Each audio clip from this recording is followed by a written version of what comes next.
조선시대 최고의 개혁 군주를 꼽으라면 세종과 정조를 꼽습니다. 조선시대 최고의 개혁 신하를 꼽으라면 정도전과 조광조를 꼽습니다. 개혁에 성공하려면 개혁하려고 하는 의지, 그리고 개혁의 전문성, 개혁을 돕는 세력이 있어야 됩니다. 정조는 정도전과 조광조와 함께 개혁하고자 하는 굳은 의지를 가졌습니다. 개혁의 전문성도 있었습니다. 그런데 실패했습니다. 훗날 학자들은 정조가 실패했던 원인은 신실한 개혁 세력이 없었기 때문이다, 그렇게 말을 합니다. 의지도 있었고 전문성도 있었는데 협력자가 없었기 때문입니다. 그에 비해서 세종은 달랐습니다. 개혁의 의지도 있었고 개혁의 전문성도 있었고 개혁을 돕는 전문 세력들도, 개혁 세력도 있었기 때문입니다. 이렇게 되었던 것은 세종에게 더불어 리더십, 관계하는 관계성을 갖는 인격을 갖추고 있었기 때문입니다. 세종이 나라를 물려받은 것은 그의 할아버지 태조 이성계가 나라를 건국한 지 26년밖에 되지 않았습니다. 모든 것이 다 혼란스러운 가운데 있었습니다. 연이어 흉년이 생겨서 백성들의 삶은 상당히 피폐했습니다. 이런 가운데 나라를 일으켜야만 했습니다. 세종이 설립한 집현전에는 신숙주, 성삼문과 같은 기라성 같은 학자들이 배출됐습니다. 특히 집현전에서는 그 당시 파격적인 서가 독서제라는 것을 실시를 했습니다. 지금 코로나 시대에 회사에 출근하지 않고 집에서 연구하고 일하는 그런 거를 세종이 실시를 했어요. 오늘날 중동의 허브 두바이 신화를 이끌었던 싱크탱크 조직이 있습니다. 두바이에 가면 바다에다가 팜나무처럼 이렇게 만들어가지고 도시를 만들어 놓은 데가 있습니다. 7성급 고급 호텔이 있어요. 예, 그 사막에, 모래 사막에 바다에다가 도시를 만든 그 아름다운 도시가 있습니다. 무하마드 국왕이 그것을 만들었는데 그 주위에 전문가들이 있었기 때문에, 싱크탱크 그룹이 있었기 때문입니다. 세종은 이런 제도를 이미 560년 전에 실시를 했어요. 요즘 뭐 코로나를 인해 가지고 집에서 일하잖아요. 그 제도를 세종은 이미 560년 전에 실시하고 있었어요. 얼마나 대단한 왕입니까? 북방의 육진을 개척하기 위해서 백두산 호랑이라고 하는 김종서라는 유학자를 거기에 보냈는데 육척 단신이었습니다. 뭐 150 정도밖에 키도 조그만한 그 사람을 북방 개척의 수장으로 세웠습니다. 과학을 꼽히기 위해서 장영실이라는 사람을 정사품까지 벼슬을 줬습니다. 원나라 사람 아버지와 기생 출신의 어머니 사이에서 태어난 관노 노비였습니다. 그리고 고려 시대에 최무선의 아들을 통해 가지고 전쟁에 필요한 천자총통, 지사총통이라고 하는 대포를 만들었습니다. 고려 시대를 청산해야 되는 그런 분위기 속에서 파격적인 인사였습니다. 또 박연이라는 사람을 통해서 궁중음악인 악을 정리하는 집대성하는 일을 했습니다. 이것은 그 당시에 명나라에 대한 도전이었습니다. 궁중에서 다루는 이 음악은 명나라에서 수입해 왔습니다. 그런데 그걸 자체로 개발을 하고 정리를 하는 일을 했습니다. 게다가 한글을 창제하는 일은 명나라의 정면으로 도전하는 일이었습니다. 집현전 학자들도 이것을 대단히 반대를 했습니다. 그럼에도 불구하고 이 일을 시행했습니다. 연이은 흉년에서 백성의 삶이 피폐해졌을 때 세종은 과학 영농을 실시했습니다. 과학적으로 농사 기술을 개발해가지고 수확이 많이 생기도록 했습니다. 또 조세조대를 변경해가지고 분배의 힘을 통해서 생산으로 이어지도록 했습니다. 모든 일이 지나고 보면 쉬운 일처럼 여겨지지만 그 당시로는 그게 불가능한 일이었습니다. 만약 세종이 지금 그 일을 한다면 지금 사람들도 다 반대했을 것입니다. 세종이 이렇게 나라를 부강하게 만들고 건실하게 세울 수 있었던 이유가 무엇입니까? 훗날 많은 학자들은 그에게 더불어 리더십, 함께하는 리더십이 있었기 때문이다. 사람을 세울 줄 아는 성품이 있었기 때문이다. 그렇게 말을 합니다. 그 대표적인 예가 황희정성입니다. 우리가 잘 아는 황희정성 있지 않습니까? 이 사람은 청백리의 상징으로 우리가 알고 있습니다. 그런데 이 사람은 청백리가 아니었습니다. 세자를 책봉할 때도, 세종을 세자로 책봉할 때도 가장 많이 반대했던 사람이 바로 황희였습니다. 게다가 이 사람은 비리를 많이 저지른다고 상소가 빗발치도 됐습니다. 게다가 박포의 아내와 사통을 했다, 이런 좋지 못한 소문까지 있었습니다. 그런데도 세종은 이런 황희를 청백리로 세워줬습니다. 다 그거를 카바링 해줬어요. 장영실을 그렇게 세워줬던 것처럼 황희도 그렇게 세워줘가지고 오늘날 우리가 황희정성 그렇게 이야기하는 겁니다. 세종은 이솝우화에 나오는 잠자는 토끼를 그냥 두고 가는 거북이가 아니라 잠자고 있는 토끼를 깨워가지고 함께 가는 거북이와 같은 사람이었습니다. 이게 바로 더불어 리더십입니다. 이런 리더십이 있었기 때문에 세종은 훗날 대왕이 될 수가 있었던 것입니다. 하나님 나라도 마찬가지입니다. 하나님 나라는 홀로 가는 나라가 아닙니다. 더불어 함께 가는 나라입니다. 오늘 우리가 읽은 신명기는 모세가 죽기 전에 출애굽한 2세대들에게 설교를 했던 세 편의 설교가 기록되어져 있습니다. 그 중에 첫 번째 설교에서 모세는 이스라엘 백성들에게 하나님이 약속하신 땅을 차지하라 그렇게 말을 합니다. 그 땅 경계가 7절에 나오는데 아모리 족속의 산지, 아라바, 산지, 평지, 네겝, 해변, 가나안 족속의 땅, 레바논, 큰 강 유브라데까지 가라 이렇게 말했습니다. 이 땅 경계를 창세기 15장에서는 아브라함에게 이 땅 경계를 약속을 하면서 애국 강에서부터 큰 강 유브라데까지라고 그랬습니다. 그러니까 서쪽에 애굽 나일 강에서부터 동쪽에 유브라데 강까지입니다.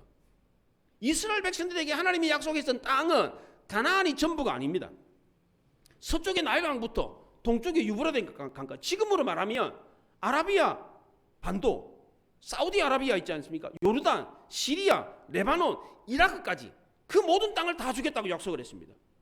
그런데 이 넓은 영토를 이스라엘의 역대 왕 가운데 다 차지한 왕이 단 한 사람도 없었습니다. 다윗 왕 때 잠깐 유브라데 강까지 공격을 해가지고 그 땅을 차지한 예가 있습니다. 그러나 하나님이 약속하신 땅을 다 차지한 왕이 단 한 사람도 없었습니다. 그 이유가 무엇입니까? 능력이 부족해서 그렇습니까? 나라가 작아서 그렇습니까? 인구가 얼마 안 돼서 그렇습니까? 그렇지 않습니다. 그 증거가 오늘 보면 10절과 11절에 나옵니다. 10절에 보면 이스라엘 백성들의 인구가 번성해가지고 하늘의 별과 같이 많다 그렇게 말했습니다. 인구가 하늘의 별과 같이 많아졌습니다. 그리고 11절에서는 미래 세대는 현재보다 1000배나 많게 한다고 그랬습니다. 그래서 하나님이 허락하신 것을 다 받을 수 있도록 했다 그렇게 말합니다. 이 많은 사람들을 또 통치할 수 있는 조직도 갖춰줬습니다. 갑자기 왜 안 나오지? 15장 하반절에 이게 참 이게 15절 하반절에 보면 천부장, 백부장, 50부장, 10부장 조장을 세웠습니다. 모세는 혼자서 이 땅을 다 차지할 수가 없었습니다. 그러나 동력자와 함께하면 하나님이 약속하신 그 땅을 다 차지할 수 있었습니다. 이스라엘 백성들이 숫자도 많고 조직도 갖추었기 때문에 얼마든지 그 땅을 차지할 수 있었습니다. 그런데 왜 이스라엘 백성들은 하나님이 약속하신 그 땅을 차지하지 못했습니까? 순종하지 않았기 때문입니다. 믿고 도전하지 않았기 때문입니다. 그래서 그 결과로 19절부터 가데스 바네아에서 이스라엘 백성들이 정탐꾼을 보낸 사건을 기록하고 있습니다. 믿고 도전하면 얼마든지 그 땅을 차지할 수 있는데 도전하지 않았기 때문에 그 땅을 차지하지 못했다는 겁니다. 모세는 이 사실을 이스라엘 백성들에게 분명하게 알려줬습니다. 하나님은 능력도 안 주시고 그거 차지해라 이렇게 말씀하시는 분이 아닙니다. 믿고 순종하면 얼마든지 얻을 수 있도록 능력도 주고 여건도 마련해 주셨습니다. 그 첫 번째가 이스라엘 백성들이 인구를 하늘의 별과 같이 많게 했습니다. 미래 세대는 지금 세대보다 1000배나 많아질 거다 그렇게 말했습니다. 애굽에 내려간 이스라엘 백성들의 인구가 70명입니다. 그 70명이 430년이 지난 뒤에 200만 명이 됐습니다. 불과 70명이 430년 만에 200만이나 된 예가 인류 역사에 없습니다. 모진 학대와 고통을 겪었는데도 인구가 이렇게 폭발적으로 늘어난 예가 없습니다. 초대교회 당시에 마가 요한의 다락방에 모였던 기독교인들의 숫자가 120명이었습니다. 그런데 그 숫자가 1세기도 지나기 전에 100년도 안 지났는데 로마 전체에 교회를 세웠습니다. 200년이 안 됐을 때 로마 전체를 복음화시키는 일이 일어났습니다. 한국 교회도 그렇지 않습니까? 지금 한국에 복음이 들어온 지 100년밖에 안 됩니다. 그런데 대한민국 인구의 4분의 1이 예수를 믿습니다. 얼마나 놀라운 일입니까? 이게 어떻게 가능한 일입니까? 천을 이루고 강국을 이루신 하나님이 역사에 개입하셨기 때문입니다. 하나님이 함께 하시면 교회만 이런 일이 일어나는 게 아닙니다. 국가에도, 가정에도, 기업에도, 여러분에게도 하나님이 함께 하시면 이런 놀라운 역사가 일어난다는 것을 믿으시기 바랍니다. 사도행전 2장에 보면 예루살렘 교회에 하나님이 구원받는 사람은 날마다 더하신다 그랬습니다. 사도행전 교회에, 예루살렘 교회가 놀라운 부흥을 경험했던 이유는 하나님이 그 교회에 구원받는 사람을 날마다 보내줬기 때문에 그렇습니다. 우리 교회도 하나님이 이렇게 날마다 구원받는 사람을 보내주시면 놀라운 부흥의 역사 일어날 줄로 믿습니다. 지금 계속해서 새로운 분들이 우리 교회에 계속해서 오거든요. 우리가 뭐 어떻게 뭐 그 사람 만나가지고 와라 이렇게 한 게 아니에요. 예, 하나님이 보내신 거예요. 이렇게 하나님이 사람들을 보낼 때에 놀라운 부흥의 역사 일어나는 것입니다. 초대교회도 그랬던 것처럼, 한국 교회가 그랬던 것처럼. 두 번째로 하나님을 믿고 순종하면 얼마든지 그 땅을 차지할 수 있도록 조직도 갖추어 줬습니다. 모세는 출애굽한 이스라엘 백성들을 시내산에 진을 치게 하고 그들이 재판을 혼자서 감당을 했습니다. 아침부터 저녁까지 혼자서 200만이나 되는 이스라엘 백성들 재판을 혼자서 감당을 했는데 결국 과중한 업무로 탈진을 하고 말았습니다. 그래서 9절 하반절에 나는 홀로 너희의 짐을 질 수 없도다 그렇게 말을 했어요. 나 혼자 재판 못하겠다. 이스라엘 백성들도 마찬가지입니다. 재판을 받으려고 줄을 섰어요. 아침부터 저녁까지 줄을 섰는데 자기 차례를 기다리느라 그 땡빛에, 그 사막 땡빛에 서가지고 줄을 서면서 재판을 기다리고 있었어요. 그거 얼마나 힘들겠어요. 이걸 옆에서 지켜보고 있던 장인 이드로가 혀를 차면서 자네 그렇게 하면 자네도 힘들고 백성도 힘드네. 그렇게 하지 말고 각 지파에 지혜 있는 사람, 지식 있는 사람, 인정받는 사람을 수령으로 세우게 그렇게 조언을 해줬습니다. 하나님 나라는 더불어 함께 가는 나라입니다. 하나님은 팀플레이를 좋아하세요. 무엇이든지 단독으로 일을 하게 되면 위험에 빠집니다. 자기 교만에 빠질 수도 있고 독단적인 실수를 일으킬 수도 있고 급기야는 탈진할 가능성이 높습니다. 구약시대 엘리야는 초기 사역에 혼자 일을 했습니다. 그래서 늘 외로웠어요. 자기밖에 없다. 그래서 결국 탈진하고 말았습니다. 나 죽겠나이다. 나 죽여주십시오 그랬습니다. 근데 일평생 동안 선교 사역을 했던 사도 바울은 탈진하지 않았습니다. 왜냐하면 언제나 함께하는 동력자들과 더불어서 일을 했기 때문입니다. 은혜 받기 전에 사도 바울은 혼자 일하는 사람이었습니다. 혼자 결정하고 혼자 행동하는 스타일이었습니다. 그런데 은혜 받고 난 뒤에는 그렇지 않았습니다. 은혜가 임할수록, 은혜에 젖어들수록 동력자들과 함께 일하는 법을 배웠습니다. 하나님은 본래 인간을 독불 장군으로 만들지 않았습니다. 함께 일하는 팀워크, 조화를 이루면서 일할 수 있도록 만드셨습니다. 우리 옛말에 두 사람이 한 사람보다 낫다 하는 뜻으로 백지장도 맞들면 낫다, 동양자로도 벌려야 들어간다 이런 말이 있습니다. 모세는 동력자들과 함께 일하는 법을 배웠습니다. 예수님의 사역도 마찬가지입니다. 예수님은 본래 하나님입니다. 혼자서 모든 일을 다 하실 수 있는 분이에요. 그런데도 불구하고 예수님은 혼자 하지 아니하시고 그 촌락에, 갈릴리 촌락에 12명의 제자들을 세워서 함께 일을 했습니다. 전도대를 파송할 때도 혼자 파송한 게, 혼사는씩 파송한 게 아니고 둘씩 짝을 지어가지고 파송을 했습니다. 기도를 할 때도 두세 사람이 내 이름으로 모인 것은 나도 그들 중에 있겠다 그렇게 말을 했습니다. 하나님 나라는 이렇게 연합하는 나라입니다. 팀워크하는 나라입니다. 사도행전의 초대교회에 7명의 집사를 세워가지고 일을 분담해서 하게 했습니다. 우리 교회도 마찬가지입니다. 재직을 세워가지고 일을 분담해서 하고 있습니다. 그런데 정작 일하는 사람들은 함께 일하지 않는 경우가 많습니다. 교회 문제를 일으키는 사람들은 대부분 다 함께 일하지 않기 때문입니다. 하나님이 일을 하면서도 자기 혈기로 일을 하기 때문입니다. 복음서에 나오는 베드로는 자기 혈기로 펄펄 끓었습니다. 호언장담을 했습니다. 큰 소리를 쳤어요. 칼을 뽑기까지 했습니다. 하나님을 위해서 막 큰 소리를 치면서 내가 다 한다, 난 다 할 수 있다, 칼까지 뽑았어요. 근데 그거는 하나님을 위한 일이 아니었습니다. 근데 사도행전에 나오는 베드로는 달랐습니다. 하나님과 함께 일했습니다. 성령의 인도를 따라 동력자들과 함께 일을 했습니다. 하나님을 위해서 일하는 거 중요한 일입니다. 그러나 더 중요한 것은 하나님과 함께, 동역자들과 함께 일하는 것이 더 중요한 겁니다. 처음에 모세는 혼자 판단하고 혼자 일하는 사람이었습니다. 이런 모세를 하나님이 쓰셨습니까? 쓰지 않았습니다. 광야로 보냈습니다. 이도로의 조언을 들으면서 남을 수용하고 함께 일하는 법을 배우게 했습니다. 협동심을 아주 중요하게 여기는 일본 사람들의 격언이 있습니다. 이런 격언이 있습니다. 우리 중에 그 누구라도 우리 모두를 합친 사람보다 똑똑할 수가 없다, 그렇게 말을 했어요.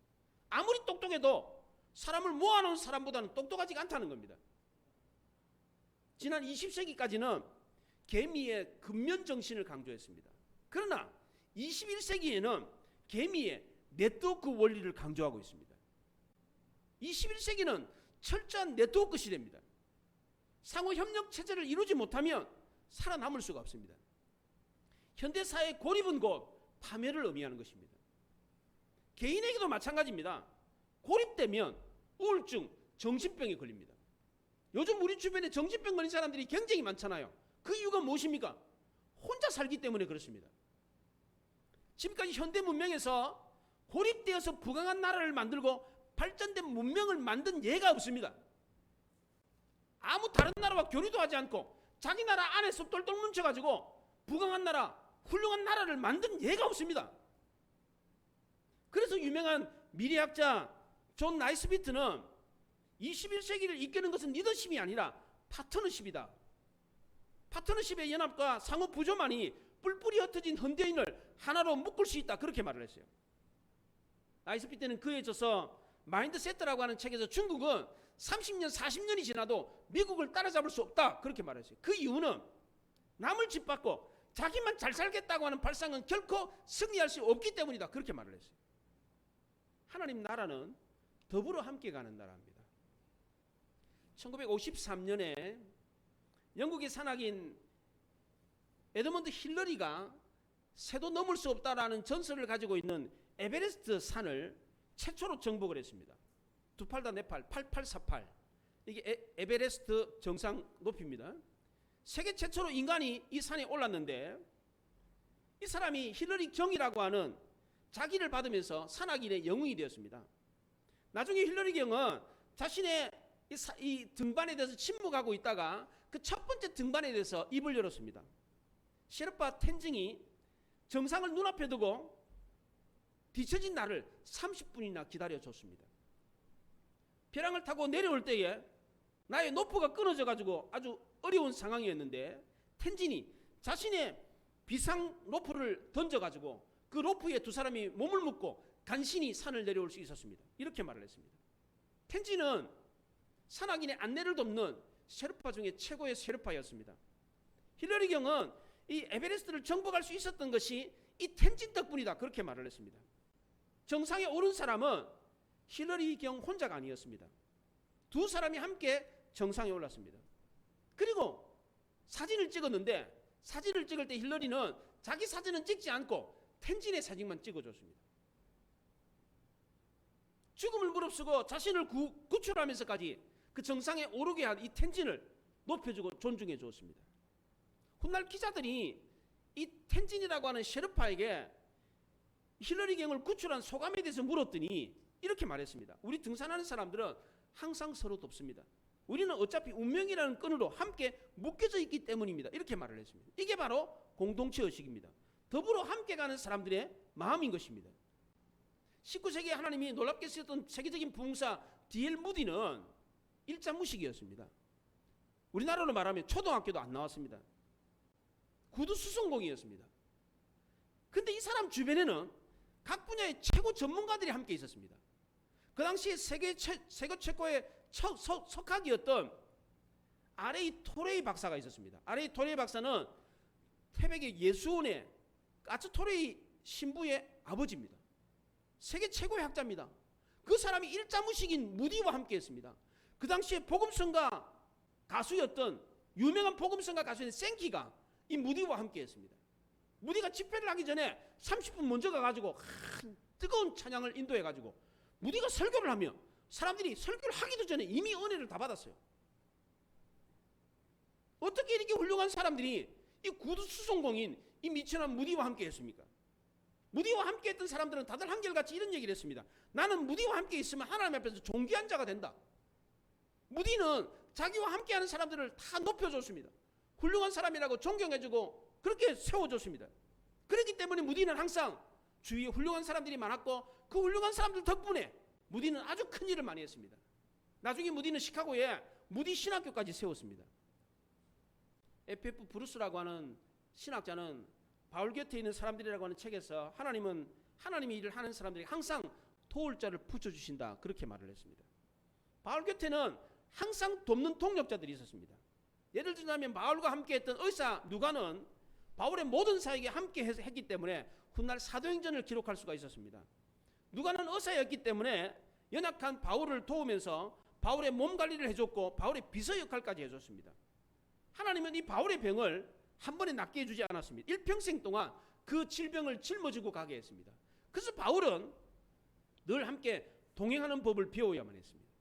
의사 누가 역시도 바울과 함께 동행하면서 누가복음과 사도행전이라고 하는 아주 놀라운 성경을 쓸 수가 있었던 것입니다. 신약 성경이 몇 권으로 되어 있습니까? 27권으로 되어 있습니다. 성경 66권, 39, 27 합치면 66권입니다. 신약 성경 27권인데 이 신약 성경 가운데 가장 많은 성경을 쓴 사람이 누굽니까? 13권을 쓴 바울이라고 그럽니다. 물론 숫자로 말하면 사도 바울이 신약 성경을 제일 많이 썼습니다. 그런데 분량으로 말하면 사도 바울이 아닙니다. 누가가 제일 많이 썼습니다. 누가복음과 사도행전이 분량이 사도 바울이 쓴 13권의 책보다 더 분량이 많습니다. 그러니까 신약 성경을 제일 많이 쓴 사람은 누가입니다. 누가는 이 성경을 쓸 때 의사였기 때문에 사실주의적인 관점에서 역사적으로 증명할 수 있도록 성경을 썼습니다. 그래서 훗날 성경이 역사적으로 사실이라는 것을 뒷받침해주는 결정적인 역할을 한 사람이 바로 누가였습니다. 누가가 이렇게 신약 성경에 아주 중요한 위치를 차지하고 결정적인 일을 할 수 있었던 것은 바울과 함께 했기 때문입니다. 만약 누가가 함께 혼자서 했더라면 이 위대한 일을 할 수 있었겠습니까? 천만의 말씀입니다. 바울 역시도 누가로 인해서 아주 많은 큰 도움을 얻었습니다. 자기가 병든 몸임에도 불구하고 늘 언제나 의사가 옆에 있었기 때문에 바울은 늘 언제나 마음이 놓였고 든든했습니다. 바울 곁에는 의사 누가뿐만 아니라 수많은 동력자들이 있었습니다. 경제적으로 도움을 주는 사람도 있었고 바울이 감옥에 갇혀 있을 때는 옆에다가 셋집을 얻어가지고 감옥살이하는 바울을 도와주는 옥바라지를 해주는 사람들이 있었습니다. 빌립보에서 파송한 에바브로티도가 바로 그런 사람입니다. 바울을 옥바라지 해주다가 자기가 죽을 병에 걸렸습니다. 그런데도 불구하고 자기 맡은 일을 최선을 다했습니다. 돌아가지 않고 끝까지 최선을 다해서 그 일을 감당했습니다. 얼마나 대단한 일입니까? 부끄러운 죄수의 신분을 두고 있는 이 바울을 이토록 극진하게 도와준다는 것이 쉬운 일이겠습니까? 결코 그렇지 않습니다. 그런데도 이런 사람이 있었다는 것이 얼마나 놀라운 일입니까? 바울은 이런 사람들을 결코 잊지 않았습니다. 편지를 쓰고 편지를 마무리 지을 때마다 문안 인사를 할 때마다 이 사람들의 이름을 꼼꼼하게 기록해 두었습니다. 이순신 장군도 그렇습니다. 이순신 장군이 쓴 난중일기에 전쟁에 대한 기록이 소상하게 기록되어 있는데 난중일기를 보면 거기 아주 특이한 점이 있습니다. 사람들이 이름이 많이 빼곡하게 기록이 되어 있다는 겁니다. 유명한 사람들, 유력한 사람들의 이름만 기록된 것이 아니라 이름 없는 무명의 사람, 비천한 노비까지 이름을 다 기록을 했어요. 고관, 관병, 늙은이, 노복에 이르기까지 많은 사람들이 이름을 기록했는데 이런 이름입니다. 산호필동, 토병산호, 김끝손, 토병, 강돌매, 물깃는 군사, 김돌손. 그 당시에는 돌자가 아주 유명했나 봐요. 돌자 들어간 이름이 많았어요. 주위의 사람들이 이름을 이렇게 기억했어요. 이게 대단히 중요한 것입니다. 이순신 장군은 탁월한 전략가였습니다. 연전연승했습니다. 많은 군량비와 병력을 조달해야 됐습니다. 이렇게 할 수 있었던 것은 주변에 많은 사람들을 곁에 두고 있었고 그 사람들의 개개인의 이름을 기억하고 있었습니다. 그 사람이 무슨 일을 하는지 어떤 능력이 있는지를 알았기 때문에 이순신 장군은 싸울 때마다 이길 수 있었던 것입니다. 오늘 본문의 모세도 마찬가지입니다. 더불어 함께하는 사람이 있었기 때문에 위대한 일을 할 수 있었던 것입니다. 1000부장, 100부장, 50부장, 10부장, 조장에 이르기까지 수령들을 세웠습니다. 그런데 아무나 세운 게 아닙니다. 몇 가지 조건이 있습니다.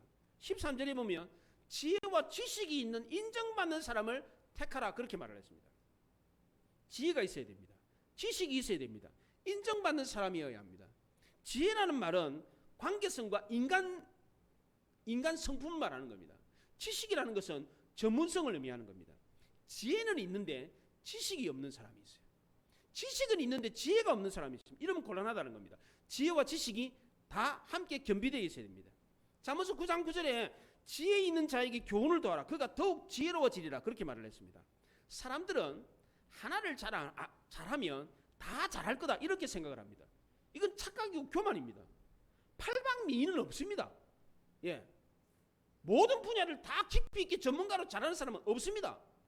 그냥 조금씩 잘할 뿐입니다. 예, 착각하시면 안 됩니다. 지식이 바탕이 돼야 지혜가 나오는 겁니다.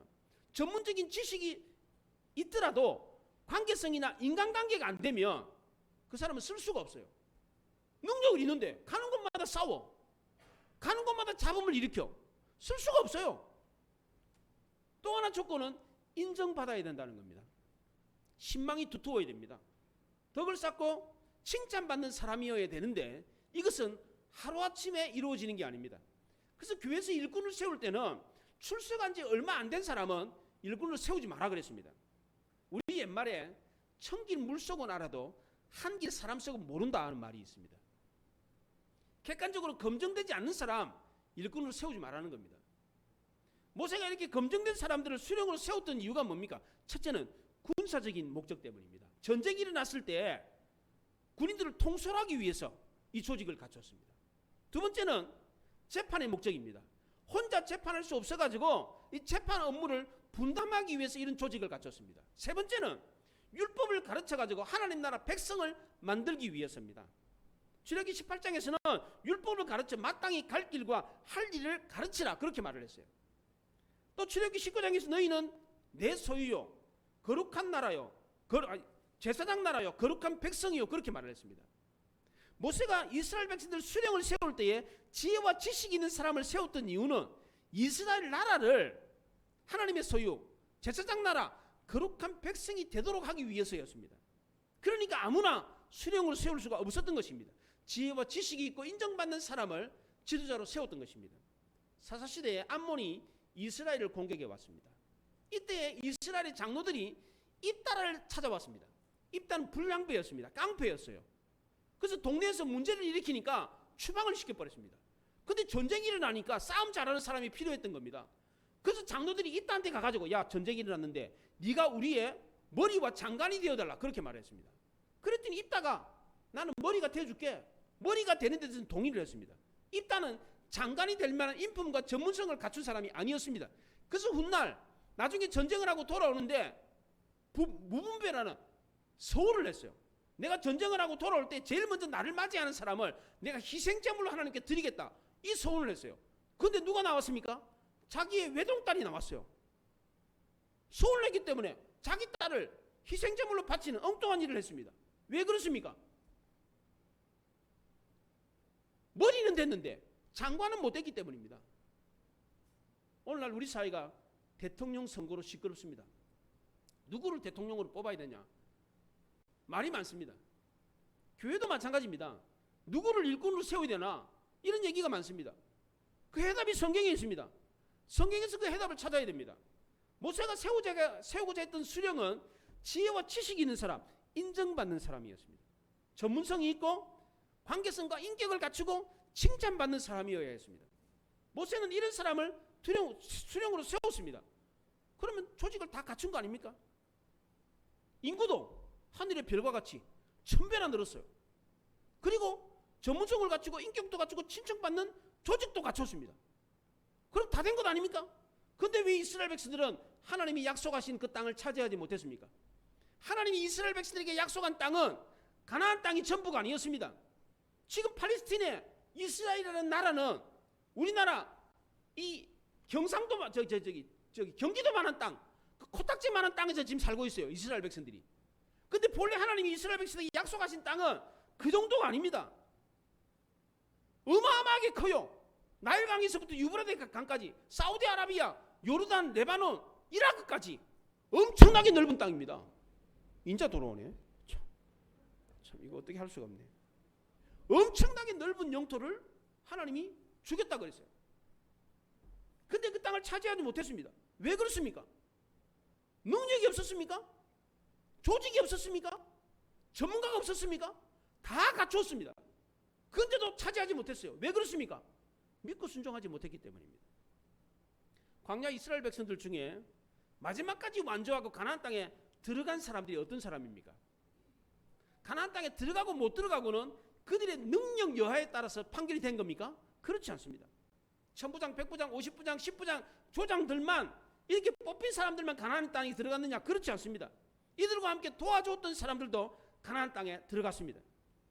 모세가 말하는 위대한 역사에 길이 남는 사람들은 끝까지 떠나지 않고 자기 자리를 지켰던 사람들입니다. 하나님의 일은 자기 능력으로 하는 게 아닙니다. 하나님이 주신 능력으로 하는 것입니다.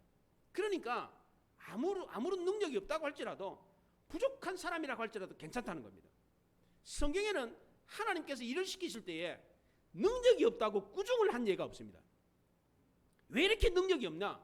이렇게 말하는 것이 단 한 군데도 없습니다. 일을 제대로 하지 못했다는 것은 꾸중해도 왜 그렇게 능력이 없나 이렇게 꾸중한 예는 없습니다. 왜 그렇습니까? 그 사람을 하나님이 그렇게 만들었기 때문입니다. 그럼 우리는 어떻게 하면 됩니까? 어떻게 하면 더불어가는 하나님 나라에 우리도 들어갈 수가 있습니까? 첫째는 모세처럼 혼자 일하지 않고 신실한 동력자들과 함께 일을 해야 됩니다. 정치학에서는 권력은 부패한다. 절대 권력은 반드시 부패한다라는 말이 있습니다. 독재하는 사람치고 공정한 사람이 없습니다. 우리나라 박머시기 대통령 독재했잖아요. 공평했습니까? 그렇지 않습니다. 하나님의 일은 혼자 하는 게 아니라 더불어 함께 하는 것입니다. 두 번째로 모세가 세운 수령들처럼 전문성을 기르고 관계성과 인격을 갖춰야 됩니다. 세 번째는 이를 도와주었던 이스라엘 백성들처럼 믿고 따르고 순종하면 됩니다. 하나님은 능력 있는 사람보다 순종하는 사람을 더 좋아하십니다. 그래서 순종이 제사보다 낫다 그 말씀을 하신 것입니다. 목회자들이 제일 좋아하는 성도들이 어떤 성도입니까? 한결같은 사람입니다. 능력 있는 사람 좋아하지 않습니다. 아무리 능력이 있어도 이랬다 저랬다는 사람은 피곤합니다. 목회자가 제일 좋아하는 사람은요 한결같은 사람입니다. 자기 자리를 떠나지 않고 그 자리를 지켜주는 사람이 제일 좋습니다. 비가 오나 눈이 오나 늘 언제나 그 자리에 앉아서 예배 드리는 분 너무너무 좋습니다. 마음이 놓입니다. 설교할 때는 얼마나 편한지 모르겠어요. 예, 조희연 권사님하고 우리 조세현 권사님 두 분이 저 자리에 항상 저 자리에 앉아요. 예, 그 노인분이 무슨 능력이 있겠어요? 무슨 탁월한 전문성이 있겠어요? 그래도 저분들이 늘 언제나 저 자리에 앉아서 저렇게 예배를 드려요. 너무너무 좋아요. 저는 저런 분들이. 예. 물론 뭐 꼭 그 자리에 앉아라 그런 뜻은 아니에요. 한결같이 교회를 떠나지 않고 아무 일도 안 해도 그 자리를 지키는 사람, 이런 사람이 하나님이 약속하신 위대한 나라에 들어가는 것입니다. 우리 교회는 더불어 함께하는 이런 동력자가 있다면 하나님이 우리에게 약속하신 이 위대한 역사를 이룰 수 있습니다. 하나님의 꿈은 이스라엘 백성들이 이루었던 꿈보다 훨씬 더 컸습니다. 나일강에서부터 유브라데 강까지 지금 이스라엘이라 코딱지만한 그런 나라가 아니었습니다. 그 엄청난 나라를 하나님이 주겠다고 했는데 이스라엘이 차지하지 못하는 이유가 무엇입니까? 능력이 없었습니까? 요건을 못 갖췄습니까? 그렇지 않습니다. 믿음이 없었기 때문입니다. 도전하지 않았기 때문입니다. 오늘 우리도 마찬가지입니다. 이스라엘 백성들에게 크고 원대한 꿈을 주셨고 그걸 주려고 계획했던 것처럼 우리에게도 역시 마찬가지입니다. 우리가 생각했던 것보다 더 큰 꿈을, 더 큰 복을 주시려고 준비하고 계십니다. 이것을 차지하려면 어떻게 하면 됩니까? 모세처럼 함께하면 됩니다. 전문성과 인격을 갖추면 됩니다. 만약 그렇지 못하다면 믿고 순종하면 됩니다. 내가 못하면 따라가면 돼요. 함께하는 사람들과 묻어가면 돼요. 이러면 우리는 하나님이 약속하신 우리가 생각했던 것보다 더 큰 위대한 꿈과 더 놀라운 축복을 받을 수 있다는 것을 믿으시기 바랍니다. 우리 모두가 하나님의 이 위대한 역사에 함께 동참함으로 하나님이 우리에게 주시고자 하는 이 놀라운 복을 받아 누릴 수 있기를 바랍니다. 기도하겠습니다. 말씀을 생각하며 기도합니다.